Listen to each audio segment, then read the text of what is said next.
और जो परीक्षा कराई जिस तरह से धांधली हुई है, सब बीजेपी के लोग शामिल हैं उसमें। इसीलिए इतने बड़े पैमाने पे देश के युवा यहाँ दिखाई दे रहे हैं।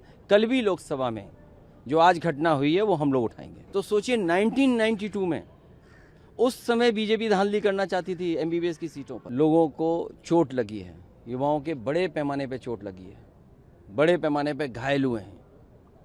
सरकार को ये उम्मीद नहीं थी कि छात्र नौजवान इतनी बड़ी संख्या में आ जाएंगे। ये सबसे बड़ा फेलियर है।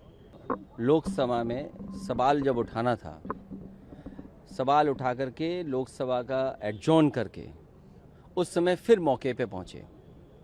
जो देखा और जो व्यवहार सरकार का और पुलिस का था, लाठी चलाना, आंसू गैस के गोले चलवाना, प्राइवेट ड्रेस में पुलिस आकर के छात्रों को, युवाओं के साथ जो व्यवहार किया है, सुनने में आ रहा है कि कुछ इलेक्ट्रिक टॉर्च भी थी या डंडी, जो भी बोलेंगे उसको।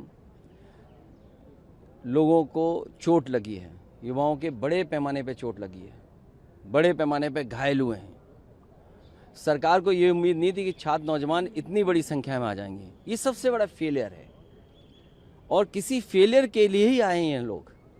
आप नीट की परीक्षा नहीं करा पा रहे हैं और जो परीक्षा कराई जिस तरह से धांधली हुई है, सब बीजेपी के लोग शामिल हैं उसमें। और दोबारा भी परीक्षा कराई, उस पर भी प्रश्न लग रहे हैं। तो आगे का पिछले इतने वर्षों से छात्र, नौजवान और युवाओं के भविष्य के साथ खिलवाड़ कर रही है सरकार। वही गुस्सा दिखाई दे रहा है, वही इंकलाब का नारा बन रहा है, वही एकजुटता दिखाई दे रही है। इसीलिए इतने बड़े पैमाने पे देश के युवा यहाँ दिखाई दे रहे हैं। कल भी लोकसभा में जो आज घटना हुई है वो हम लोग उठाएंगे। समाजवादी पार्टी का एक और मुद्दा है इसके अलावा कि राम मंदिर का जो मुद्दा है डोनेशन वाला, उस पर भी सरकार यहाँ पर अपना रुख स्पष्ट करे, ये भी आप लोगों की डिमांड है। चढ़ावा चोरी, दान चोरी और जिस तरह चंदा चोरी हुई है, ये शर्मनाक है और महापाप हुआ है। महापाप का कौन जवाब देगा? उसके लिए तो सरकार को आगे आना पड़ेगा। राहुल गांधी जी से भी मुलाकात हुई है, यूपी में गठबंधन को लेकर कोई बातचीत है? हाउस एडजॉर्न था और समय काटना था और छात्र जो आंदोलन कर रहे थे उनको लेकर के बातचीत हुई। इसके कोई राजनीतिक निहितार्थ नहीं है। अब आप पे कोई काम नहीं है तो जो साहब निकाल दो काम। सपा कांग्रेस आगे बढ़ के इस प्रोटेस्ट को क्या समर्थन करेगी और आगे बढ़ेगी? हर छात्र नौजवान के साथ समाजवादी पार्टी है, उनका भविष्य बेहतर हो। और ये जो छात्रों के साथ हो रहा है, खासकर नीट को लेकर के जो बातचीत चल रही है, आपको मैं याद दिलाना चाहता हूँ, एक बीजेपी की सरकार थी, उस समय पर एक सत्र एमबीबीएस का 0 हो गया था 92 में सर, एक सत्र। और उस समय भारतीय जनता पार्टी के मुख्यमंत्री थे और उनकी इच्छा थी कि उनके मन मर्जी रिजल्ट बने। तो सोचिए 1992 में उस समय बीजेपी धांधली करना चाहती थी एमबीबीएस की सीटों पर, और आज तो सत्ता में इतनी ताकत है कि हर संस्था उनके साथ है। तो ये जो पेपर लीक हो रहा है या परीक्षाएं जो नहीं हो पा रही हैं, यूपी में तो बाकायदा 20 परीक्षाएं के पेपर लीक हुए हैं। 1 लीक हो जाए, 2 लीक हो जाए, 3 लीक हो जाए, लेकिन लगातार लीक हो तो साजिश तो बड़ी है।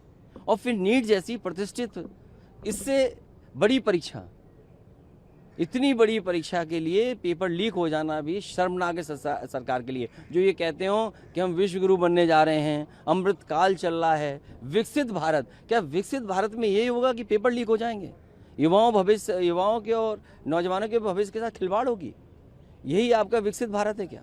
क्या आपके किसी सांसद को हिरासत में भी लिया गया जंतर मंतर में? हमारे सांसद, ये युवा सांसद जितने हमें दिखाई दे रहे हैं, सांसद कौशाम्बी हमारे बगल में खड़े हैं, सांसद संबल, एटा, इकरा हसन, मैनपुरी सांसद, ये सब लोग थाने में बैठा दिए गए थे। इन्होंने तस्वीर देखी, राजीव राय जी, इन्होंने तस्वीरें देखी हैं, बच्चों से मिले हैं।